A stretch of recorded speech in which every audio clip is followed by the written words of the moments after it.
Kopebida fanse hunu so ho uti krom ha abranche ya ne hu fin bola bedi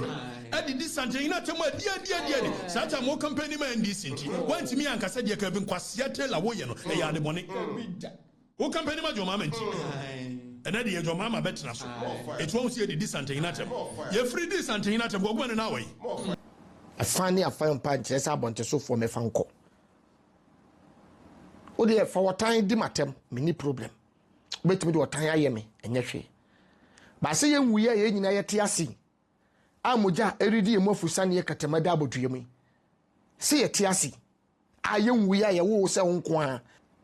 Ye tintiye ye nja cheso ada. Enti Kwaku Manu nie Okatakyie Afrifa nie Kwaku opade yan oseme pentokwa. Okatakyie opade ono so se bensu me pentokwa. Ebuja omudi ayem na mama part 1 enano me de part 2 ena edro na say eye update ebuza ede biem na SS between Kwaku Manu ene Okatakyie Afrifa me say Ghana obi ene obi ifo na unya nkoka no ukoka na chese ekamia ye say obia ene obi beef eje me ne mahwefo nko a ena ye ni beef ebuza ede biem ena SS me wrem na wate ase aha eye AJ gossips mesel se obekse wadwen afa video hono wi abomoden pa na shema wonu abinsa entumi enka enti for the sake of omo last 2 days omama lectures no mame en revise topic no na omu enti ase because on se omu nyina so etua fees me kire data bundle aha enti no e wo se meye na omu ti ase na exams time ni dura omu amfeli enti ma yenko akire kakra Kwaku Manu ebe drop video bi a week ago and ono de o kire mu se enka omampanyini mahama emfa emra bi emra se be ya obi di atemu a ye betwe na so Mr. Papa John Dramani Mahama se nkonfa mra bi mra se akora bi ana panyi bi etimi di phone sine ho so etwa te se de mi twen na okasa wo tumi mu ande ahoodi mu se ase won so obi a wo mu obi a obehanu wo bi a Papa John Dramani Mahama ye president na wadi na tem sebi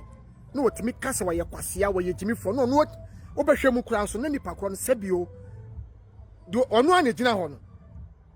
obehanu obi di camera sine so na wo ye papa fense ye wura ohene pon kese asantemanyi na wura otumfo na nipa ne timi sebi wote Ghana o woni abrochire na wotimi sine kwasea obehwe no na wo bi di ebia papa despite atem Papa Ibrahim Mahama atem ofori supportem da sese esikafo na ye ne nim so mabie bie adwuma man kofo nya bi ye no na nipa ne timi de camera si no so wodi na atem atitu ni abrumpon bi a sebi wona omufie sebi o ya nsada antete won a omuni bu a ya reject wo omufie no ye mfa mra bi mehye ba bi kitua bi na se wodi panyi atem firi wakoma mu di sofo bi a won kan watem panyi bi a woni watem o meka wasem na utimi ka kwasea jimi fo ne ade a papa wodi atamba ko a 1 year ebema sebi enkwasea fo bi e wom be frim because isa ye mu ade no wo mu ade afadu ma me no papa no matem na mra ne munya den mayen aye so minim se de meken wona wo ye badwem ba ye nyansafo ebeti de meken ase obi papa no mu di na tem for nothing wonya ohwe ye mamra bi mehye baabi ensem yi beto abontene ena nipa bebre na no react ye ena Okatakyie Afrifa ese Kwaku uye nya atwom na wo ena wo ma eye tornado ebetena wo show so edidi me maame atem ebrana me ne opambo ewo beef ebusia so we waka kosisai jira osi o kam na kosisai ya famra na mra ne be dai emetwe manfo aso nkola o mbedi mpanimfo atem emetwe manfo aso a council of state elder baako ana ene wo kasa yi pani baako miame nu Kwaku Manu o na saka Kwaku Manu we kon kan bibia boni ho wagu dia wo kan nyansa pa wo mo Bob Siga nya Bob Siga wagu so kai se me ne humienu ana me ni Vivian Gel na wo ana ye twa aware boni Kwaku kai that is well over 13 years ago so me no free baby na eba eji me measured in the way am person me come adwe nya sa bia sabi ka wo ma me no sinyina ka beje because Kwaku Manu we a hypocrite onkano kure eya brebe na hunu se ase yede sa amra ne ba e brebe na hunu se ase yedi empani eya didi mpanimfo atamo yede kamera si animo yemfa mramra na nchichi omo emra ne de adwoma ma betimi ahye ne mo fanto wa December December 6 2028 ni enyina ya de atum se sa amra we yeto abawi a de obawi ni de obelusu yede sa amra we be adwuma they said the emphasize amra ni adwuma o Kwaku Manu ya otuwe ona akwafa akwa yi ane ho nadoa se de ne no apetition sa branche wa yese gay no ona akwafa ni besi wanim emo se me ma me nkwase ane me ma me agimi o ka se me ma me akosua be ne wa agimi wa kwase na Kwaku Manu wote wo ona interview no Time wa me ne opambo asemba ye Kwaku Manu na akọ interview sa akọ ya woni nam ha be ma odress so oba ukọ interview no mani didi me ma me akosua be so wo ye jimi for me ma me nim nyansa no what wanim want me uncorrected and na wo se akola didi pani atama ye nyede because ojo mahama na wo so me dey me support you me support it Nemo muni hypocrisy ne wokuru hano enti me se odi amra kro no John famra ye nyina ne je ho nemo me yede beto na 6 December 2028 nya de mra na ye adwuma wai nya sa de o kan de kopa bi da fanse hunu so ho uti krom ha abranche ya ne hu fin bola badi adi disante ina temo adi sa ta mo company man disenti wanti mi anka se de ka bi nkwase atela wo ye no e ya de bone wo company ma jo mama nti and then your mama better so. It won't see the disante hinatem. You free disante hinatem. Go go na way. You free disante hinatem. Who go go na way? Go go baby tran. Near me more fire. Go baby tran. More fire. I dear more attitude now was over call it. And Pangole did dimpen in Fuatem. Monty Kroma. Na nkola ye isebi santene wohine wada mambo mu a na chiame anu kwa yanka so odi hinatem wo di chiame atem wo betu edi santene atem so nipa bi o motiti ba bie no o mo hye o mo yire no mo papa fie afekwa ne ahu se fie nyane dia ne yire papa fie ana o mo nyina ate na kwase ampani sei e de atitire ne anim ponsi ho on Kwaku Manu also o kan edu bebo se nipa no ati Ghana o anti abrochiro because o kan yi kwase na frim no o china ya be ni atem and Gobi, I am not happy with the fact that people think what is going on between me and that guy in America is a beef. It's not a beef. Never. I am standing up for people whom this guy continue to abuse over the period. I'm standing up because I have had a fair share of the way this guy abuses people. The way he insults people who do not even have anything to do with what he is discussing. And the day I watched the say, around me, that guy where do I have the skin to be able to tolerate it. And the way the people were so sad. I said, okay, so is this what this guy has been doing in people's homes? This is what this guy has been doing to people in their homes. That is how come I'm standing up for the people. And you people won't understand it today. You will understand it someday. Let them know. I say. Pound for pound. But when the Kwaku Manu you penny didn't penny at him. I bet I'm hui. I fed most MP didn't penny what him go. Mommy, a fanto. You didn't kind actually topic way na a revision. Omama class last time no 18 na me ko achire no na na tornado ene Kwaku Manu nkomo no amontie kakra bi emra na yento aso Kwaku Manu ba so Okatakyie Afrifa so no wa adwen e na o se mi momi ni adwen se me ye ni me ma be ka na asem na wa adwen no o sa ko from ma me se on be gina ho no yin ya opam bo e wo air e de no ma me ni nya wajibi sisi ya no wo Okatakyie Afrifa no o do ma me abeto opam pa fu se me ma me ni o Ghana for mo nje ne ye no nti sisi ya me no wa na ejibi ebia wonim between asema wo ni ebia pam wontem ebia ma me ni obia omo ebia omo family ni omo problem dada yo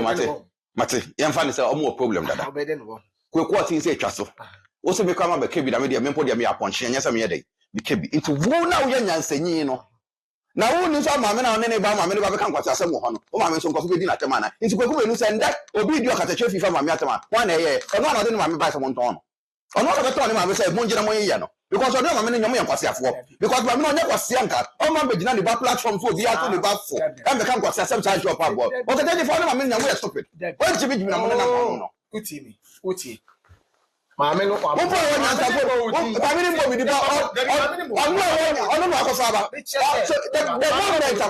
moment platform no so say on be kasa da wiase nyanse no e ma me ni mebo Debbie but me be chance on no say me nim nyansa no on no achi bi Katechi kwa wa moti what ma me no me ho reply no de ma go internet ya me ka ho reply no de ma go internet say wo be bia Kwaku Manu be so me say on no Okatakyie Afrifa no so wo nyansa no o wo nyansa nko fa no ma me em be to pampan so say Ghana phone di na tam we jimi na ma me no so jimi inte ma me no so ba ma me onim nyansa like brother like son into am so be kan kwasi asem sa because what try to Kwaku Manu there is no way we go from am ya ba say on na me yobi wo be ya na wo nya ka che me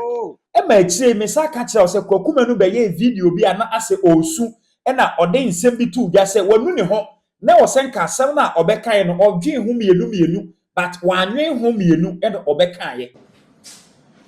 my slow I don't want for my slow me say na me pen o kofi I don't know. It my time was say me train o baby hey oh and I just away kofi he metimo wan kona o ana me hu se obi aye video bi a wodi open so atem okay kofi ene kama koma se said they are quasi yewura kwasia say oboni dinwie kwakutua si that be kofi say na kese me tweno ho bi do na kese me tweno ho bi oh yeah ase ka me tweno ho tu ma nwino ho mienu kofi na be ka say yewura mahama en shemra na so meje ho toto me sa ma energy kom energy Ebusia ya da sorry ya Kwaku Manu a drop video bi wa set record ni straight o se de enti a Okatakyie Afrifa ene Kevin Taylor omu kono ebusia ene obedwam na odwudwam a koduru ba bi a eye one Okatakyie Afrifa e beef no ehye no ebusia ka se ageta sebi wo se menu Okatakyie aye program abomidin be 2-3 times so 2 yeah sebi said wo sibi kan me bia no o deserve se work sisi a mo se masante se mo hia me masante se mo hia mtie be kan sante asem me akan ni asante asem hia me akan eni asante ho asem ehia me de kasa akanfo ho amane akanfo ti nkoma me no di no ye frey yewura asante mawura yewura asante mawura no sebi enye asante nko a asante no eye oman ti ye kase oman dia ye kan asem akan asem ne ye kan sisi ai ti wan hwedu de bia wa wo kontokwa no eye na wura fi wachi na de enti Okatakyie asem besi mitrim ne Kevin Taylor asem besi mitrim ne se ewi ase ukoto se nipa mienu kontokwa yesi busa se na no de ne siye enka se o se obi betima ye obi ade ti nkomoyi na entokwa na omo kono omo kirema e make sense de nke make sense ne se ase de asi wo ho no we de o minua kanisa nka obufu asema Okatakyie ka kire ebia Kevin de se kanisa Kevin bufu Kevin enisa Okatakyie asema Kevin Taylor ka kire ebia enisa obufu ehun tokwa no moko do de bi na asem bi ba social media yebetimi de asante abeye ke nenso na nya asante na ne ye ko ama no patwoti nkomoyi ye wonkofo bebre wo app we so ayesi ye ko ama asante nenso me say obi a woni personal interest de wo bono a wo so wo ko ama bono e woni personal interest Okatakyie Afrifa ani Kevin Taylor sento kwa omuku nyinara a omuku nyina back to back no ayetimi kasa amani wura manhia no sebi se na ye personal interest ayo omuntokwa omuku ba wo adwene maso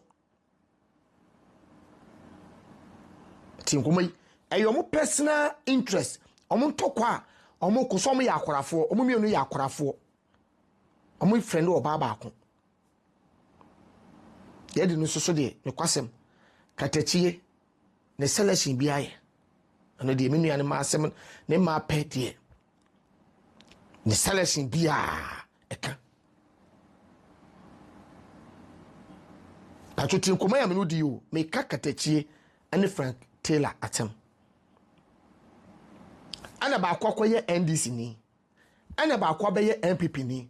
Ana obi apese ogina ono oma kontokwa ka oma dwena kontokwa ka oma dwena se ye kom no. Aye oba ho no moko. Aye oba ho.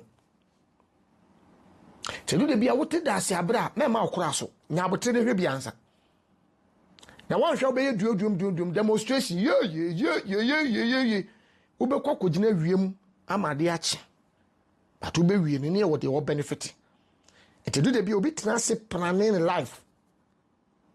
ehwe de betimi aye na aka cho se me pese me to na ma owe ukọ na obi so wo to na ma obi abusa ne se agenda ne ye dai na mfaso be na wo so ye dede ni nyina wi amfaso wo eche ne ye dai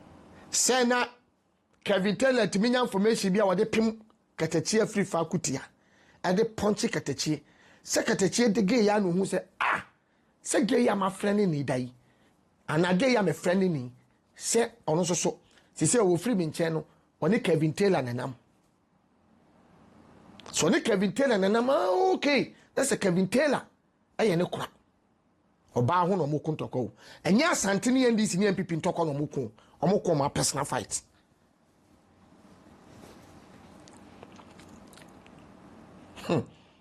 Ziade ye tetemento ai masante sebu hunyame sisi ya mama masante sem enhu hiame pa na me masante sem no enhu hiame no ye different kura together cause ye bobo asante ho ban de ye bobo ye wura ho ban afani afan pa nkyesa abonte so for me fanko o de for watan di matem mini problem betimi de watan aye me enye hwe ba se ye nwuye ye nyina ye te ase amoja eridi ye mofusa ne ye katamada aboduyem se ye te ase aye nwuye ye wo se nko a aye wo me se me nko ye nipa 5 kra na ye wo ye ba wiase a e wo me ma me yem ne ye 6 a me nko na me ba ma set entafo se ye entafo kra esu obi ani tam odi kan pie ye tintiye ye nja che sa susu ne ye nua no masantefo ni mu bi me patcho munti so me ye bloggers Sabi enye yewura na wo dwene no ho na emom wonim se oka asante asem a pachotie me oka asante asem a ye behwe ni page aman because ebi apart from asante oni content bi obe create me pacho muntie nkomo yi na mo hye ne nso me nua na asantefo ye se afa ne afa mpa enkyere sa bonte so fo me fanko ye ne ye se ye boy yewura din ho ban se be ya obi andidi yewura tem ye wo bloggers ni bi wo ma me metim kopie video bi so na me se ka se ho ebi wo ma asem na koda wo na blogger na kofa de abeto ni page na wakasa afa ho biem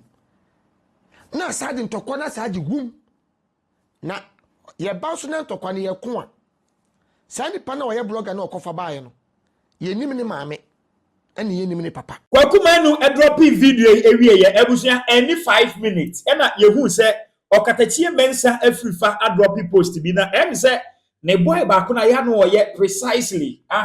call wo boy dabi em se wo no na o monitor Kwaku Manu because ono na wo hwa obeye saade no Kwaku Manu wie ya na wo hwa okochiechire mu kire Okatakyie Afrifa ena Okatakyie Afrifa etam who pem to the Facebook wall or say Kwaku Manu, let my silence scare you. It was my mother, now it is me. I can bet you won't survive when I start. Thank you.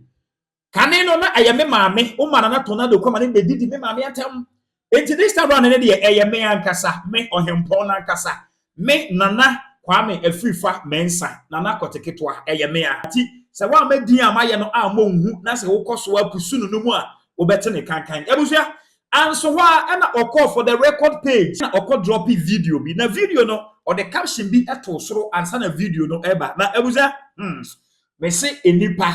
say wasem mai and I won't call kan obi a eya wo say one wo kan so nim say Kwaku Manu ema tornado kwan ema ne bedidi ne maame atem no wankasa sabe no wa me bo ho wa wanka se bia say na ehyenemu ebuja before say we video no ya caption na or try ya no na ewia ye video no. Or say a person who doesn't know the difference between a credit score and a credit card wants to pick a fight with Okatakyie Afrifa Mensa.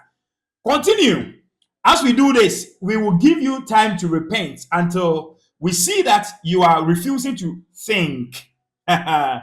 hashtag enough said. Focus. Precisely so. Precisely so. I was here at the video now we're dropping was no yenhemra. Omampenyi ka bibi se omampenyi abedi akire. E ka se oba ayi a obema credit card said abroche omotonoma no.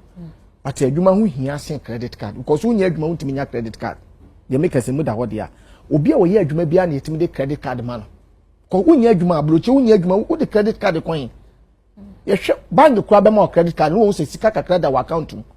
O hwe ne sika na du so for timi ma credit card se wo timi de to dan. Ana wo timi de to car. Ye wo de editor aduane mu na mte America meboa.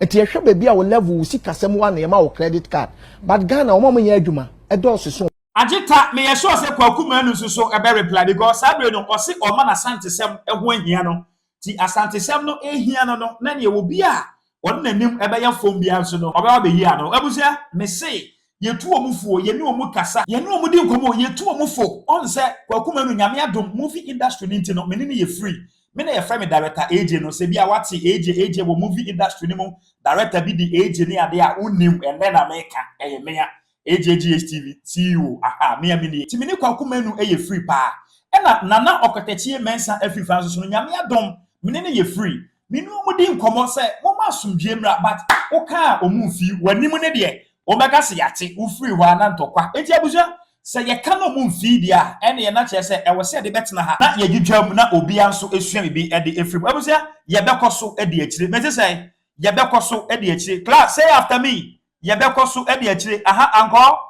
mo de be pie efrim mu bia no ye de be somo na on say ye somo a eye papa eye AJ gossips me din e de AJ Magraheb.